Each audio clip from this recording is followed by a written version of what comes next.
welcome to Match Fishing Masterclass Questions. You've joined me here today in the tackle room with the one and only Frankie Gianoncelli. You right, Frank? Hello. Look at them guns. Well, it's a gun show. The gun show. Exercising in isolation. Fair one.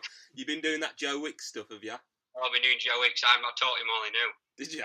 Yeah. I've been training him up every day, every morning, saying, right, Joe, you've got to do this. Fair play. How are you? How you doing? Everything's all right, mate. Yeah, a little bit bored, I'm not going to lie. But to be fair, a lot of the Guru gang are keeping me keeping me sane, keeping me focused, to be fair. It's good to have a real good chat with them. Yeah. And because if you didn't have that sort of breakaway, I don't know what I'd be doing. Yeah, apart from tying a gazillion million up clamps, and I can't do any more of them because it's just doing my head in. So yeah. Really good. How do you stay in touch then, Frank? With the team? We stay on touch on WhatsApp. We have like a daily meeting on. It's called Go-To Meeting. You know, a bit like a Zoom meeting. Yeah. Where all the Guru anglers and all the Guru team, if you like. You know, like all the people I work with. Who work for you? Yeah. Yeah, Rooney, Pem, Bobby, Lewis Fensham, Adam Chapman, Rimmer, Matt. So it's really good. I think we had a bit. The first 2 weeks, Rimmer and Matt dressed up quite a lot, but I think it's got to the point where it's just leveled down a bit now. Everyone's a bit more serious and a bit more like, I can't be bothered dressing up now.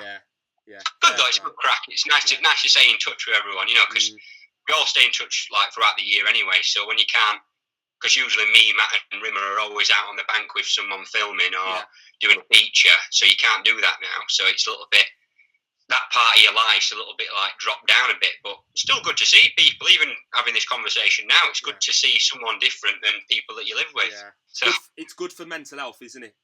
Brilliant. I love it. I went on a walk today. I genuinely can't remember last time I've gone on a walk just on my own. Yeah. I went on a walk on the canal. Yeah. And it mint. Loved it, actually. I'd come back and thought, I'll have to do that again. But it's little things like that you'll forget, though. You know, when you get back into the day-to-day life of filming, fishing, and because we do loads of miles, you see, we do thousands of miles a year, filming everywhere. So you will forget. But it's nice to have a different scenery, you know, and different little chat. Yeah.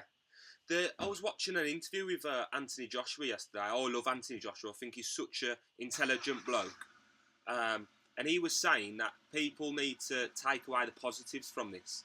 And, the world normally is, going 1,000 miles an hour.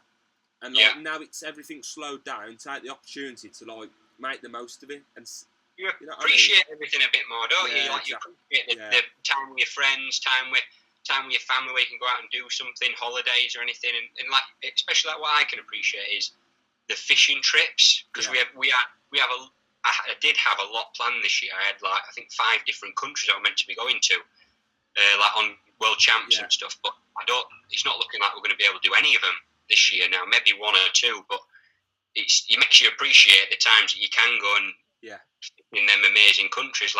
We had Hungary, Serbia, Bulgaria, France, Spain, and it's kind of everything's been wiped out. But it's still going to be a really good year. You have to get your head down and realise that it could be a lot worse, and you just have to knuckle through it and carry on. Why was you going to go on the World Champs, Frank? What? Well, we had a lot of basically I had the Bulgaria World Feeder Champs. That's with Barnsley. Oh yeah. And then we had a Serbia World Club Champs. That's again with Barnsley. That's a float one. Yeah. Then we had a trip to France, which was a European challenge match, a feeder one. Yeah. But I was going to go out to the World Champs as well to run the bank and that and see what that side of it's like. Yeah. Then we had Hungary, which was the Waterland Feeder Masters, and then we've got Ireland as well. I forgot about Ireland. That's the World Pairs, so that's not looking like it's going to go ahead either. Absolutely flat out then. Yeah, flat out. Hopefully, all them events could still happen, apart from the feeder one. That's been officially cancelled. The one in France. Yeah. When was that? About June time. That was June. Yeah. But I mean, Ireland September, Hungary's October, and the Bulgaria World Feeder Champs has been rescheduled to October. So hopefully, can still go out and fish them, because they're amazing trips. You learn so much, especially with the Barnsley lads. They're so clever, and you pick up so much info in the short space of time. Team. What a class team that is. Just a nice bunch of lads as well. They're all some of my best mates, and it's a great opportunity to fish alongside some of your best mates and learn from them. And when you win, it is the best feeling. To be fair, it's all cheese, and everyone says, "Oh, it's the best feeling ever," but you do get a different sort of buzz than when you do it individually. Yeah, because there's like 10 lots of energy, isn't there? Like yeah, going into the everyone's striving towards the same goal. Everyone wanting you to do as well as you possibly can. Yeah. Where when you're on your own, it's quite a lonely. I have to win. I'm going to try and do my best thing. Yeah. But when you've got a team behind you, everyone's pushing you to do well. And when you type in your results on the WhatsApp group and you say, "I've won my section," it's like everyone's buzzing, and that's what you want. That's what you want. Yeah. I really do hope you get to go on them events, mate. I really do, because I think it'd be amazing. Yeah. But I've got a couple of questions for you, if you don't mind, Frank. Fire away, mate. Well, let me just get them up for you. Give me a bit of pre-warning, so I've got a bit of an idea. Yeah. Okay, so the first one is, my floats always seem to take on water when I'm fishing. Should I allow for this when I'm sorting the shotting out at home? Yeah, well, what I always do my. I've got a rig here for you. There you go. Nice. I always do all my rigs at home. Pinger there, yeah. I always do my rigs at home, and because lots of people don't put the shot on until they get to the bank. Yeah. I don't like to do that because I think it's just, one, wastes a lot of time, and two, if you ever trash a rig, you've got to waste time putting shot back on another one. Yeah. So I don't like that for me. It's just it's not lazy, but it's not as effective as what I and a lot of other anglers do, which is put your shot on at home. So if this float, for example, takes 0.5 of a gram, I know I'll have a rough idea how many shot that takes. I know I've shot that with number 8, as you can see there. Yeah. So I'll have a rough idea about what that takes in terms of shot. One little tip I will give you is to break the surface tension. It was actually Matt that taught me this, because I think he learned it from Will. To break the surface tension of the float when you're shotting it at home in a shotting tube. Like I've got a big, massive, long one. It's like huge. Yeah. And that's really important, because you want to have a shotting tube that means that you can get it as accurately as possible every rig. Yeah. So basically, I put my shot on enough, basically the exact same as what I would be fishing with. So that's why I have to have the long one, because potentially you might have 30 centimetres between the shot and where your loop is for your hook length. So I'll have a rough idea about how much shot each float takes, because usually after time you've got an idea. So I know this will probably take 10 number 8s. So what I'll do is I'll always shot it so the full bristle is out of the water when I'm at home, right? I won't shot it to what I want it to be like that. That's what I want to be fishing it like. Yeah. You've got probably a centimetre of bristle. If it's good conditions and not blowing an hoolie so you can't see it, I'll do it really, really as minimal as I can. So I want to see them little dinks, because I think that's a massive part of pole fishing, is seeing them indications and lifting on them, because a lot of people don't actually lift until it flies under at 1,000,000 miles. And I think a lot of the time you do miss out on a few bigger fish, because them bigger crafty ones often just go dink, and it's like, oh, that is on. So what I do, I shot them like that, so my whole bristle is out of the water when I'm at home. Yeah. Right. So when I get to the bank, what I'll do then is I'll shot this float, because I don't want to be fishing with my float all the way out like that. Yeah. Because it's too much bristle out between the top and the bottom, so it means there's too much resistance, and you're not seeing enough in terms of indications on your pole float. So what I've got here is little any sort of number 13 shot, or any shot. These are called microcubes. Yeah. In a size 13, that's really important. The reason why is because I can put 3 or 4 microcubes on this float to drop it down to like that. See that properly? Yeah. See it perfect, Frank. Yeah. I'll just hold it there. So this will be interesting, because myself and Grant Albert had a very similar conversation about shotting up floats. Yeah. And Grant said he uses the Guru, stots, he said they're called. Yeah. But he's referring, anyone who watched the one with Grant, he's referring to these microcubes. So that's what he's referring to, yeah. So that's brilliant. They're just a little small, style type shot, and it just makes it really easy to put it on thick line, because I don't know if you've ever tried to put a 13 shot on 15 or 17 line. It's a nightmare, right? So you've got a tiny little slit for it, and it just all the time pings off. When these never ping off because the slit is much thicker. It's like a deeper groove, which is really good. And the reason why I like to use 13s instead of something like an 11 or a 12 is because it goes back to that initial question: is my float's taking on water, so it's dropping down all the time as I'm fishing throughout my match. If this is happening, one, get yourself a better quality float, because you don't want floats that take on water. You want a float, the majority of the time, for commercial fishing, it's a really durable rower cell body foam, right? And that means it won't cut into it as much and it doesn't take on any water. And the reason why I put 3 or 4 of these on it are, if it ever does take on any water, I can always nip one off. So then it'll go back to it, go back a little bit higher. So you've always got the option then, as opposed to like taking off one number 11 or 10, you can take off 1 or 2 of these. And that's why I like to use like 3 of them instead of, one bigger shot. That's why it's important, I feel. So that's my answer, mate, really. At home, I always shot it so the whole bristle is out of the water. And then when I get to the bank, I can tailor it and just almost like drop it down about a centimetre by a centimetre all the time until I get to the end point when it's like, perfect, I'm ready to fish with him. He's brilliant. And that's where these come in handy. They're really, really good. Perfect. I can't recommend them highly enough, to be honest. They're really good. I use them on, that's natural fishing and commercial fishing as well. They're really handy to have in your box, because if you think, it's got a little bit too much bristle sticking out there, just put one of these on, it's like, perfect. And then all of a sudden, you might see 2 or 3 more indications. It's like, I've got another couple of fish in the net, and it makes a massive difference over a long period of time, like a match or a session. Yeah, perfect. Thank you very much. I can't stress enough how you need to dot them floats down. It's really important for everything, not just carp fishing or F1 fishing in winter. Everything, roach and skimmers on natural venues. It's so important to have as little showing as you can. Yeah, perfect. Really good. So that's question number 1 answered, nipped, sorted. Lovely job. Lovely jubbly. So the next one is quite a good question, to be honest. It's one of them questions, how long's a piece of string? But the question is, how often should I change my mainline on my reels?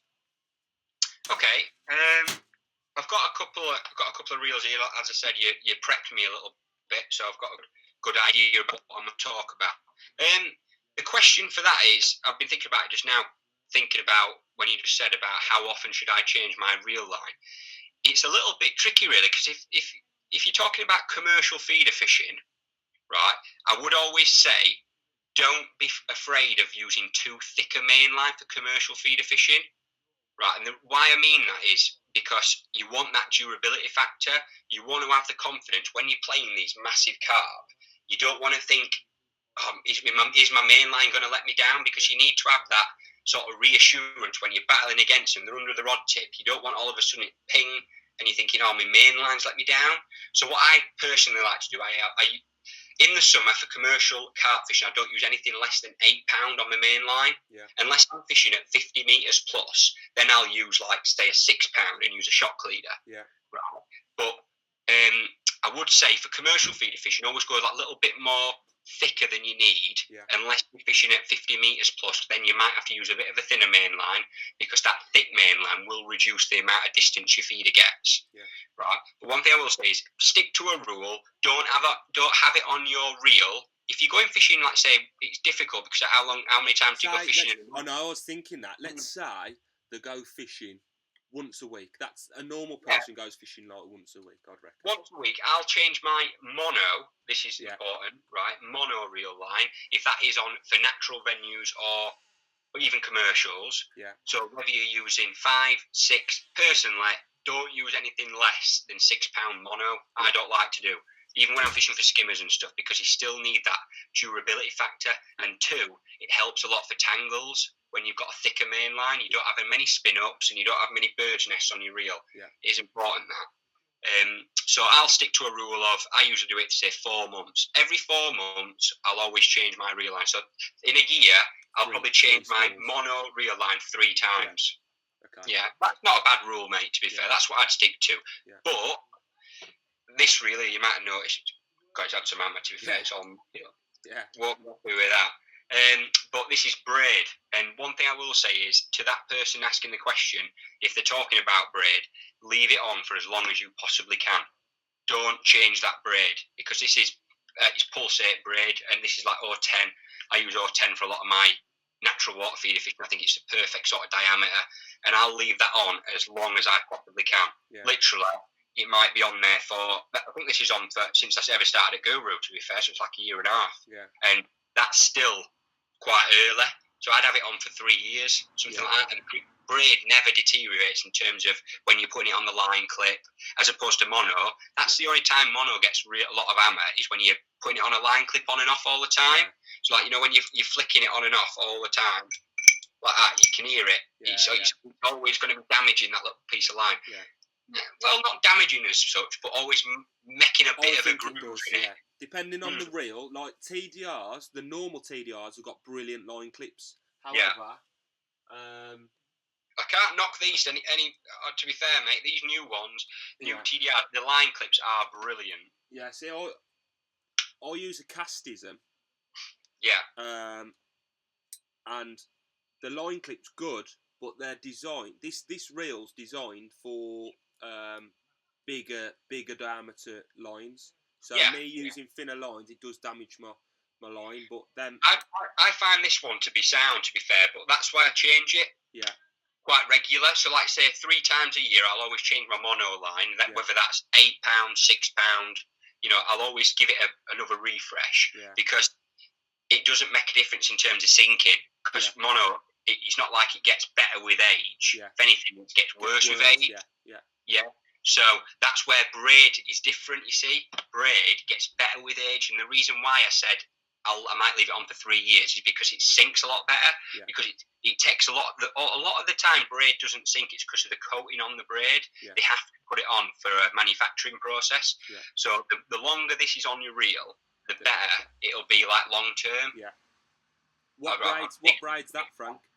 That's pulsate braid. That is. Pulsate. Yeah, 0.10. Yeah. You can see from there. Right, but it's really nice braid. But there's lots of good braids out there. But if you're gonna, all I would say is, my opinion is, don't change your braid too often. Literally, leave it on for 2 years minimum, because it gets so much better with age. It like changes colour almost. I don't know if you can see it properly, but it kind of changes colour. You can actually see where I've actually fished with it. The lighter brown, and you can see the darker brown underneath. Yeah, you can see the darker brown underneath, and that lighter brown's better. It sinks a lot better, and it just gets a bit hardier. And that's the main thing, just sinking a bit easier. Brilliant. Right, that's question 2 out of the way. So in a nutshell, change your main line every 4 months. Yeah. Depending, if you feel like you're getting if you feel like your reel line's getting a lot of hammer, it's a bit of a gut feeling as well. You'll know if you've had a lot of hammer on your reel lines. You'll think, really should change that reel line. If you think that, probably change it. Don't leave it to the time where you're thinking, oh, that's cost me a fish. It's like, because then it's almost like you've only got yourself to blame. But that's all I would say. Every 3 months, every 4 months, something like that, as a rule. Won't go far wrong with that, mate. Brilliant. And the last question is from me. And that is, what has Guru got lined up for us whilst we're in lockdown? We've got quite a few things in terms of, you've seen the quiz. We had a chat about this before. So we've got something called the Guru Knockout Quiz. I host it, so I'm basically asking the Guru anglers 20 questions. So it'd be 10 fishing and 10 non-fishing. And the person that knows the answer has to put their hand up quickest. So it's like, Frankie. And it's really good because it's quite competitive. And they proper get into it because every one of them wants to win. I've seen every one of them at the start. It's like, oh, I'm not bothered, whatever. And literally by the end, they're like this, time, quick as they can. It's like, and then they get angry and get mardy when I don't choose them, because a lot of the time it's a bit of a lag on the computer, so it's even funnier. Yeah, that's funny. I've loved them, and to be honest, if someone said to me, "What do you want to say, a product video or one of them Guru quizzes?" I'd say a Guru quiz every day. I've been in stitches, especially the one with Ali and Matt. Ali were a nightmare. He had you in knots, he did. Oh, He was God. like... I'm like, what do I do? And then... I was going to disqualify him. I should have done, to be fair. I know. And then, like, Bennett absolutely ruined Ringer. Yeah, he did. Ringer is I'm not going to ruin it for anyone. Yeah. But we've like the lowest score. Like we're going to have a quiz off at the end. Yeah. So the two people with the lowest score. Yeah. Ringer's one of them. Yeah. Right. And I'm not going to tell you the other one because it's a little bit of a surprise. But it's going to be a good little like the wooden spoon contest. What, you've not filmed them all yet, have you? I've filmed all the 8 qualifiers. Oh, have you? Yeah. Yeah. Oh, I didn't realise that. Like the first quarter final is tomorrow with Dean and Andy. Ah, okay. So yeah, with Dean and Andy. So I filmed all the 8 qualifiers. So all the way through all the gurus and stuff. I think there's Rob, Swan, and Pete. That was yesterday. And tomorrow's going to be Hag and Griff. Yeah. That's a brilliant one. Honestly, you'll absolutely love that because they have a bit of banter between themselves all the time on the Guru group. Yeah, and they get at each other's throat all the time, so it's really good. That's good, and it's incredibly close. That one, like, there's I'm not going to ruin it, but there's a point in it. Yeah, don't ruin it for me. I enjoy playing along, and I get really competitive as well. And Rob Swan, tell him from me, he's absolutely solid. So in fishing, we call a peg with loads of fish in solid, don't we? But in my job in the army, if someone has got nothing in there, it means they're solid, and he is solid. I love it when he asks, it's Russia in Asia. Oh, wow. Literally, I've had such a laugh filming these. I tell you what, deep down, that has helped me get through it a little bit. It sounds a bit cheesy and a bit... No, I totally get it, mate. I totally get it. I actually really enjoy filming him. I can't wait for the next one. Yeah. And I've still got, I think we've got 7 videos left to film. Yeah. So I've got a little trophy for the winner as well. So it's right cool. It's going to be good. I love them. Anything else? You know, one thing I was really excited for, Frank, the movie he was going to put out. Which is at the Fishing Gurus. Yeah. Yeah, the Fishing Gurus has been delayed slightly because we wanted to launch it online and as a DVD. Because basically, for everyone watching that might not realise what it is, it's called Fishing Gurus. It's going to be a new series. You might have seen it on TV, Fishing Gurus, from the past and history and stuff.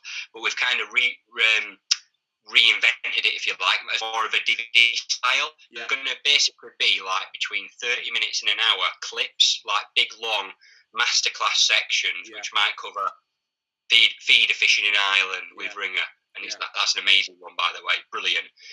And the reason why we haven't put that out yet is because we wanted to give the opportunity to a lot of people in the shops to get a bit of the same sort of exclusivity, because we didn't want to just put it online and then it completely forget all the shops, because we have a lot of customers, you see, that don't go online. Yeah.